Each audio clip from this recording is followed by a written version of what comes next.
বৈষম্য বিরোধী ছাত্র আন্দোলনের প্রথম শহীদ আবু সাঈদ হত্যাকাণ্ডের ১ বছর পূর্ণ হচ্ছে আগামীকাল বুধবার। প্রথম শাহাদত বার্ষিকীতে নানা কর্মসূচির মাধ্যমে তাকে স্মরণ করবেন পুরো জাতি। এই উপলক্ষে পীরগঞ্জের জাফরপাড়ার বাবনপুরে নিজ বাড়িতে আমার দেশের প্রতিনিধির সঙ্গে কথা বলেন আবু সাঈদের বাবা মকবুল হোসেন। সাক্ষাৎকারে তিনি নির্বাচনের আগে জুলাই আন্দোলনে সংঘটিত সকল হত্যাকাণ্ডের দ্রুত বিচার দাবি করেন। মকবুল হোসেন বলেন, আমি চাই আমার ছেলের খুনিরা এবং সকল জুলাই শহীদদের হত্যাকারীরা শাস্তি পাক। তিনি বলেন, বহু কষ্ট করে আমার ছেলেটা বিশ্ববিদ্যালয়ের পড়াশোনা করত। আমাদের আর্থিক অবস্থা ভালো না। কষ্ট করে ছেলেকে বড় করেছি। কষ্ট করে লেখাপড়া করে আমার ছেলে আবু সাঈদ সফল হয়েছে। কিন্তু ফ্যাসিস্ট সরকারের বিরুদ্ধে আন্দোলন করতে গিয়ে ২ হাত তুলে পুলিশের সামনে বুক চিতিয়ে দাঁড়িয়ে নিজের জীবনটাকে বিসর্জন দিয়েছে। আমার দুঃখ হলো এই, আমার ছেলেটা বহু কষ্ট করে লেখাপড়া করছে। দেখছেন তো আর্থিক অবস্থা বাড়ির কীরকম। কষ্ট করে লেখাপড়া করছিল, ইনশাআল্লাহ লেখাপড়া তো সফল হয়েছিল। এখন কোন কিন্তু কে সে আন্দোলনে লিপ্ত হওয়া, সে একাই হাতছিত করে দিয়ে জীবনটা উৎসর্গ করে দিল।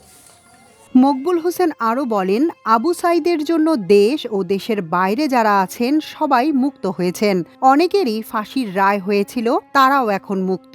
আগে স্বাধীনভাবে কথা বলতে পারত না, এখন সবাই স্বাধীনভাবে কথা বলতে পারছে। আমার শান্তি হয় আবু সাঈদের জন্য অনেক মানুষ মুক্তি পেয়েছে, তাদের পরিবার, আত্মীয় স্বজন, স্ত্রী সন্তানদের মুখ দেখতে পেরেছে। ফাঁসির থেকে মেলা মানুষ মুক্ত পাইছে। হ্যাঁ, আমার ছেলের কারণে তে সে লোক আসি কবর জিয়ারত করবে, আসি বলল যে আমার জেলের ফাঁসের হুকুম হয়েছিল, আমি ফাঁসত থাকি, আল্লাহ আমাকে মাফ করছে। এই স্বৈরাচার আর ৪-৫ দিন পর যদি পতন হইতো তাহলে আমার ফাঁসি হয়। ৪-৫ দিন মাত্র আর বাকি আসলো ফাঁসের হুকুম হওয়ার একটা কার্যকর। আপনাকে বলল হয় ৪-৫ দিন গেলে তাহলে ফাঁসি হয়। তো এই দিক দিয়ে একটা গর্ববোধ হয় যে আল্লাহ অনেক মানুষকে মুক্তি করে দিছে। অনেক মানুষ শান্তি, বউ বাচ্চার মুখ দেখতে পাচ্ছে, ছেলে মেয়ের ঘেরে মুখ দেখতে পাচ্ছে, নিজের ইচ্ছা মতো চলতে পারছে, মুখ খুলে কথা বলতে পারছে। এই দিক দিয়ে একটা আনন্দ বোধ হয়। তিনি বলেন, জামায়াত ও এনসিপি আগে সংস্কার ও বিচার কার্যক্রম শেষ করে তারপর নির্বাচনের কথা বলছে, কিন্তু বিএনপি শুধু নির্বাচন চাচ্ছে। আমারও চাওয়া আগে সংস্কার ও বিচার, তারপর নির্বাচন। তিনি আরও বলেন যে অপরাধী সে অপরাধী, সে পুলিশ হোক, প্রক্টর হোক বা ভিসি হোক, তার কোনো ক্ষমা নেই। সে যে হোক না কেন, আগে তার বিচার করতে হবে। যারা অপরাধী তাদের বিচার হোক, আমি এটাই চাই। জামায়াতে ইসলামের কথা বা এই যে নাগরিক পার্টির ঘেরে কথা, এরাও কয় যে বিচার কার্যক্রম শেষ করে ইলেকশন হোক। বিএনপিরে উঠি পড়ি চাওছে খালি ইলেকশন, আজ নাতে কাল ইলেকশন দাও, ইলেকশন দাও, ইলেকশন দাও। এই ইলেকশনের কারণে ব্যাঘটিত হয়ে যাচ্ছে এই সে নানান কিছু। আমি টিভি দেখি মাঝে সাঝে, খবর টবর শুনি। এই দিক দিয়ে বিএনপি চাওছে ইলেকশন, ওরা 2 পার্টি চাওছে যে বিচার সাল্লিশ হয়া দেশটা কন্ট্রোলত আসি ইলেকশন, সেটা ওরা চাওছে। এদিকে শহীদ আবু সাঈদের বড় ভাই আবুল হোসেন বলেন, আপনারা দেখেছেন আমার ভাইকে কিভাবে নির্মমভাবে হত্যা করেছে পুলিশ।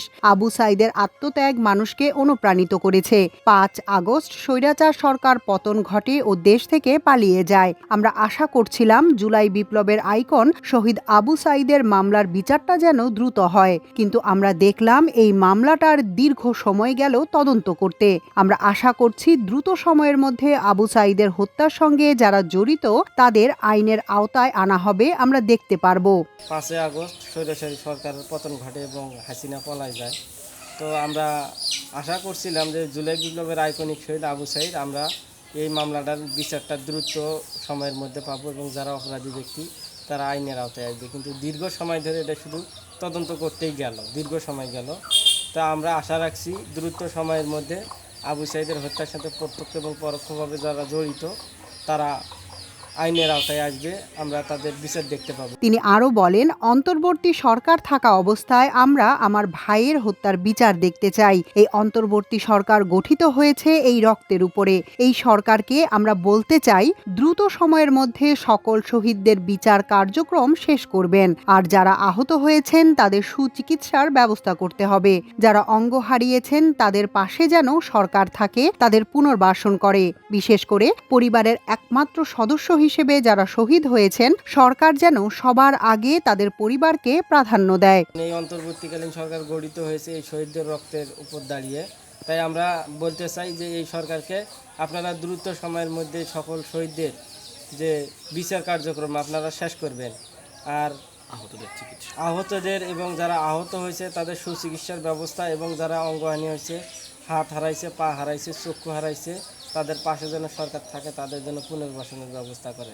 এবং বিশেষ করে শহীদ ফ্যামিলি যারা আছে, যাদের মাত্র একজন উপার্জনক্ষম ব্যক্তি ছিল সংসারে, তাদেরকে হারাইছে, তাদেরকে যেন সরকার সবার আগে প্রাধান্য দেয়, তাদের ব্যাপারে যেন সরকার সবার আগে কাজ করে।